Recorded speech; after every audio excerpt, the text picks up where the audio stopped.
أهلا وسهلا بحضراتكم. ازيكم وعاملين ايه؟ يا رب تكونوا في أفضل صحة وسلام. بيتجدد لقائنا مع الفيديو اليومي الجديد واللي بنتكلم فيه عن بعض الأمور اللي ليها علاقة بالنادي الإسماعيلي. وزي ما حضراتكم متعودين معانا بنطلع في تغطية مستمرة عشان نقول لك كل الأوضاع أو الكواليس أو أي حاجة بتخص النادي الإسماعيلي. وبأكد لحضراتكم مرة واتنين ومليون إن إحنا هنا مش قناة للحصريات، إحنا نقدر نقول مثلا الفيديو بتاعنا بنعمله عشان نقول وجهة نظرنا أكتر ما إحنا ننفرد أو نقول أي أخبار حصرية ممكن تضر بالنادي الإسماعيلي. طبعا اكيد بنطلب من حضراتكم قبل ما نبدأ الفيديو بتاعنا ان حضراتكم تذكروا الله وكمان تصلوا على النبي محمد، وان شاء الله يكون فيديو مميز واكون عند حسن ظنكم. كمان بقى بنطلب من حضراتكم ان انتوا تدوسوا لايك للفيديو، كمان اي حد مش مشترك في القناة يسعدنا ان هو يشترك فيها عشان ان شاء الله نستمر اكتر في تقديم الفيديوهات اللي بتخص النادي الاسماعيلي. عايز اسيب لكم في التعليق المثبت تحت لينك قناتنا القديمة، خلاص كلها حاجات بسيطة ونوصل ل 40,000 مشترك. اتمنى من حضراتكم ان انتوا تدعموني وتساندوني ونوصل للرقم ده سريعا جدا. تعالوا بقى نخش في المواضيع اللي هنتكلم فيها عن النادي الاسماعيلي. تعالوا طبعا هناخد اول موضوع معانا وهو حالة الحارس الاسماعيلاوي محمد ابو النجا حارس مرمى وادي دجلة. والحقيقة الوضع داخل المستشفى صعب جدا ومفيش اي حاجة بايدينا غير ان احنا ندعي له ان ربنا الوحيد هو اللي يقدر يقومه بالسلام. حالة التشخيص بتاعته دلوقتي وصلت ان هو لازم يلاقي متبرع بفص من الكبد، لان طبعا الموضوع عنده صعب تماما. وعايز اقول لك ان بالفعل لقى متبرع يتبرع له بفص من الكبد، ولكن لسه الشخص ده بيتم عمل الفحوصات اللازمه ليه، لان لازم يتاكدوا ان هو سليم بنسبه 100%، وده عشان لما يحصل عملية التبرع ما يأثرش وما يكونش في أي آثار سلبية بالنسبة للحارس. وعايز أقول لك كمان إحنا بنتمنى أي حد يكون عنده النية إن هو يتبرع باللاعب يكون موجود، وده فكرة إن أنت يكون عندك متبرع واثنين وثلاثة، ده بيسهل الوقت بدل ما أنت تفضل تقعد تدور وتناشد. خليني اقول لك كمان ان اداره وادي دجله الحقيقه مش سايبه الحارس تماما وموجوده بالاستمرار جوه المستشفى، وكمان رئيسهم ماجد سامي الحقيقه يعني موفر كل سبل الدعم والراحه للحارس. وان الحارس كان من الاسباب الرئيسيه طبعا بعد توفيق ربنا في صعود وادي دجله للدوري الممتاز. نأمل إن شاء الله إن الحارس الإسماعيلاوي يتم شفائه على خير. وعايز أقول لك إن في حالة الحقيقة يعني كله زعلان جدا في إسماعيلية على حالة اللاعب.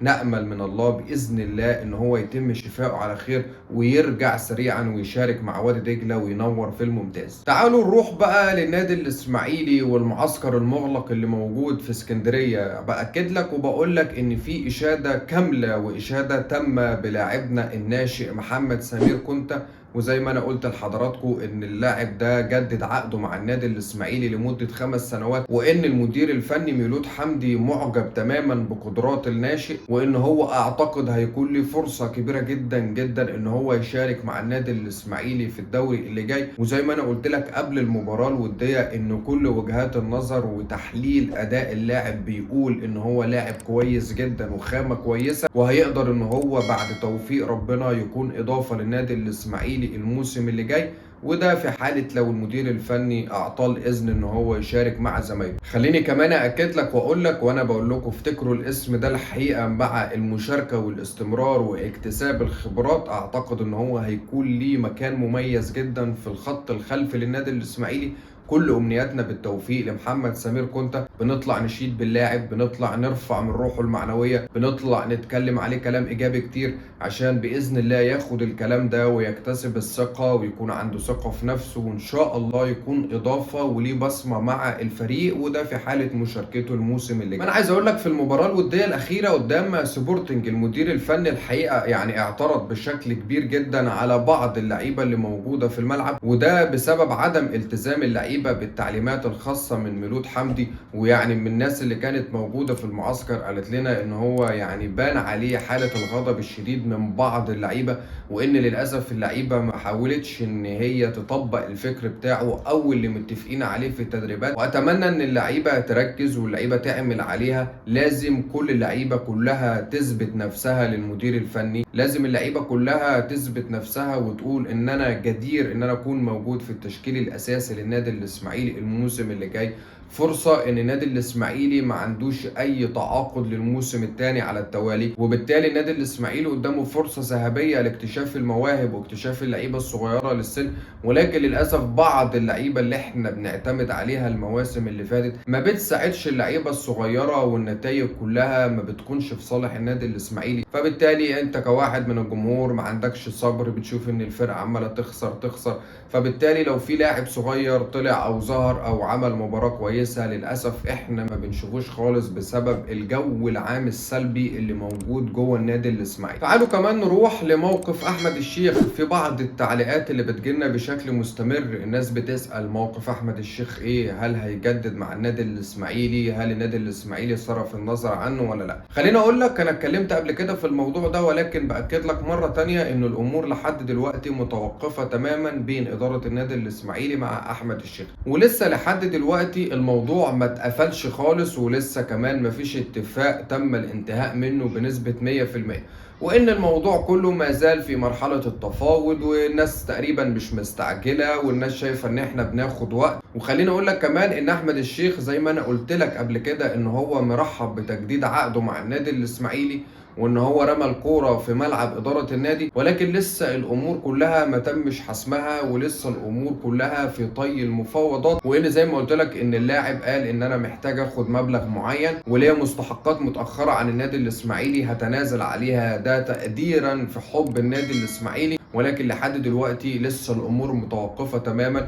ولكن اعتقد مثلا مع نهايه المعسكر المغلق للنادي الاسماعيلي في الاسكندريه ممكن الامور كلها تظهر وتبان، وساعتها نحط وضع نهائي للازمه دي. هل احمد الشيخ هيجدد مع النادي الاسماعيلي ولا لا؟ اتمنى ان احمد الشيخ يجدد مع النادي الاسماعيلي. طبعا انا عارف زيكم النادي الاسماعيلي ما استفادش من امكانيات ولا استفاد اي حاجه خالص من احمد الشيخ الموسم اللي فات، وده بسبب الإصابة الطويلة جدا واللي غاب على أثرها تقريبا 90% أو 95% من مباريات النادي الإسماعيلي. ولكن طبعا في حالة إيقاف القيد وعدم التعاقد مع صفقات جديدة، فبالتالي أنت محتاج كل بقى اللعيبة أو محتاج أي لعيبة تكون معاك عشان تسد معاك النقص العددي اللي موجود في الفريق. واحمد الشيخ يعني بنقول لو رجع واخد الفورمه بتاعته واتالق مع النادي الاسماعيلي وانسجم بشكل كبير، اعتقد ان هو هيكون اضافه قويه للنادي الاسماعيلي. هل الامور هتنجح؟ هل الامور هتفشل؟ كل ده في علم الغيب، ولكن بعد كده في الايام القليله اللي جايه هنزل الستار عن الموضوع ده ونقول لك القرار النهائي في ازمه تجديد احمد الشيخ مع نادي الاسماعيلي. على بقى كمان اروح لك لموضوع مهم جدا ومعلومه جات لنا، وهي ان اداره نادي الاسماعيلي بتنوي عدم دفع اي قضايا نهائيا في الفتره الحاليه. وده طبعا عكس ما احنا كنا بنناشد اداره النادي الاسماعيلي، طالما معاكم الفلوس انتوا ليه متاخرين؟ ليه ما بتدفعوش الفلوس بشكل عاجل جدا؟ ولكن طبعا مع كل المطالبات اللي كانت بتحصل من خلال القناة هنا وبنقول لازم نسد كل الفلوس اللي علينا، جات لنا معلومة وبتقول ان ادارة النادي الاسماعيلي تفكيرها ان هم يدفعوا القضايا وبعد كده يجوا يوم 12 في الجمعية العمومية الغير عادية لسحب الثقة منهم، ويلاقوا نفسهم ان هم خارج النادي الاسماعيلي ويقول لك ان احنا دفعنا الفلوس وكده خلاص احنا مشينا شكرا. فالناس بتقول لا احنا هنفضل لحد يوم 12 اغسطس، لو احنا مشينا خلاص احنا مش هندفع، واللي يجي بعدنا بقى يجي يتحط في نفس الموقف وهو اللي يدفع وهو اللي يشيل المسؤوليه. لو احنا الجمعيه العموميه قالت لنا لا انتم مكملين وده طبعا باختيارها، ساعتها هندفع الفلوس ونسد كل القضايا. ولكن الحقيقه انا مستغرب جدا، هل الاداره دي موجوده لمصلحتها ولا لمصلحه النادي الاسماعيلي؟ طالما رئيس النادي الاسماعيلي طلع في تصريحاته وقال ان انا معايا فلوس القضايا بس انا مش هدفعها دلوقتي. طب انت مش عايز تدفعها دلوقتي ليه؟ ولصالح مين؟ وعشان ايه في الاخر؟ انت مثلا حضراتكم كمجلس اداره بتساومونا لو انتوا مشيتوا مش هتدفعوا، ولو انتوا قعدتوا هتدفعوا.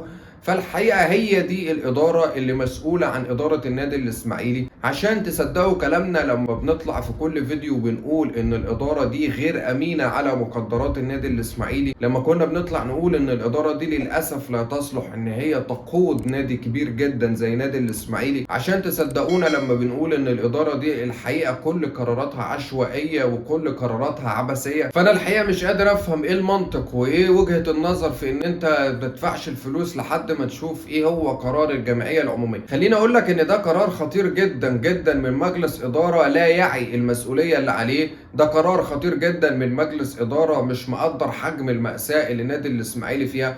حضراتكم لو حليتوا الأزمات قبل ما تمشوا هنطلع نقول إن الناس ساهمت في حل الأزمات، الناس عملت اللي عليها واشتغلت لحد آخر دقيقة، الناس بتحاول وما زالت مستمرة في تقديم المساعدة للنادي الإسماعيلي. ولكن أنت حضرتك بتساومني أنا لو مشيت مش هدفع ولو قعدت هدفع، فالحقيقة منطق غريب جدا، وكل الأمور بتروح إن الناس دي بتفكر لمصلحتها وليس مصلحة النادي الإسماعيلي. طالما انت تقدر تحل المشكله دلوقتي ليه ما تحلها؟ بل بالعكس انت ممكن تهدد الضغط عليك، وممكن ان جمهور نادي الاسماعيلي يقول لك ما نديكوا فرصه تانية طالما انتوا بتحلوا. فالامور كلها الحقيقه عشوائيه تماما جوه النادي الاسماعيلي، وده الموضوع اللي انا عايز اقول فيه لجمهور الاسماعيلي. احنا عايزين نفرق تماما ما بين اداره النادي والفريق الاول.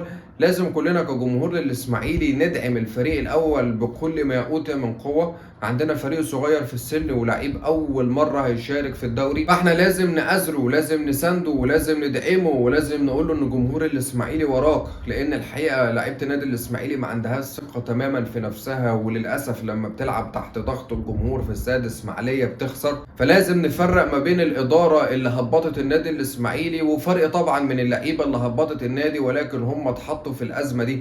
انا طبعا ما ببررش للعيبه لان انا اول واحد كنت بطلع اسلخ اللعيبه وبنتقدهم انتقاد شديد جدا، ولكن الحقيقه يعني مع الموسم الثاني على التوالي بدون تعاقدات وبدون صفقات الامور اكيد هتكون مختلفه تماما عن الموسم اللي فات. طبعا اكيد كلنا كجمهور للاسماعيلي مستنيين قرعه الدوري واللي هتقام يوم الاحد. نادي الاسماعيلي اول مباراه هيلعبها مع مين وهيلعبها فين؟ الحقيقه كلنا عندنا استعجال نشوف النادي الاسماعيلي هيلعب وهيبدا مع مين. عايز اقول لكم ان شاء الله ان احنا هنكون في تغطيه مستمره وبنسبه كبيره لو الوقت سمح لينا اثناء القرعه، ونتكلم ونشوف النادي الاسماعيلي هيلعب مع مين وهيعمل ايه. ولكن بقى خلينا في النقطه دي ناخد توقعات جمهورنا. شايف توقعاتك النادي الاسماعيلي اول مباراه هيلعبها مع نادي مين، وكمان هيلعبها على استاد ايه؟ كل امنياتنا بالتوفيق للنادي الاسماعيلي، ونتمنى ان شاء الله معسكر ناجح للدراويش، وباذن الله نلتقي قريبا في فيديوهات ليها علاقه بالنادي الاسماعيلي.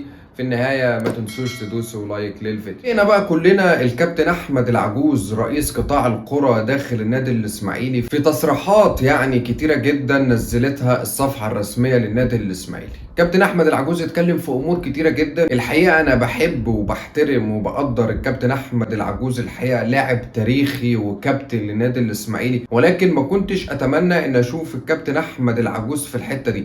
طبعا خليني اقول لك ان انا مقدر اي لاعب قديم من ولاد النادي بيبقوا نفسهم ان هم يخدموا النادي الاسماعيلي، نفسهم ان هم يشتغلوا تاني ويكونوا موجودين جوه النادي، نفسهم ان هم يرجعوا للصوره بشكل او باخر. فطبعا تصريحات الكابتن احمد العجوز الحقيقه كلها يعني نقدر نقول ما عجبتش قطاع كبير جدا جدا من جمهور الاسماعيلي، خصوصا ان هو اتكلم في بعض الامور الحقيقه اللي انا مش قادر استوعبها او اتخيلها ان ده ممكن يحصل جوه النادي الاسماعيلي. الكابتن احمد عجوز اتكلم وقال ان للاسف في شائعات مغرضه وفي بعض الناس اللي ليهم مصالح بيتربصوا بالنادي الاسماعيلي وبيقولوا اخبار كذب وشائعات لا اساس لها من الصحه. واتكلم كمان عن الاداره وقال ان هم بيبذلوا اقصى جهد ليهم وبيحاولوا ان هم يخدموا النادي الاسماعيلي، وهم عارفين قد ايه ان الموضوع صعب بالنسبه لهم في كثرة المشاكل، ولكن قال ان كل المشاكل دي هتتحل قريب. وقال ان اي حد حابب يعرف اي معلومة جوه النادي بلاش ان هو يجتهد او يخمن او يتوقع، وان هو يسأل اهل الخبرة اللي موجودين جوه النادي الاسماعيلي عشان يجيبوه بكل صراحة.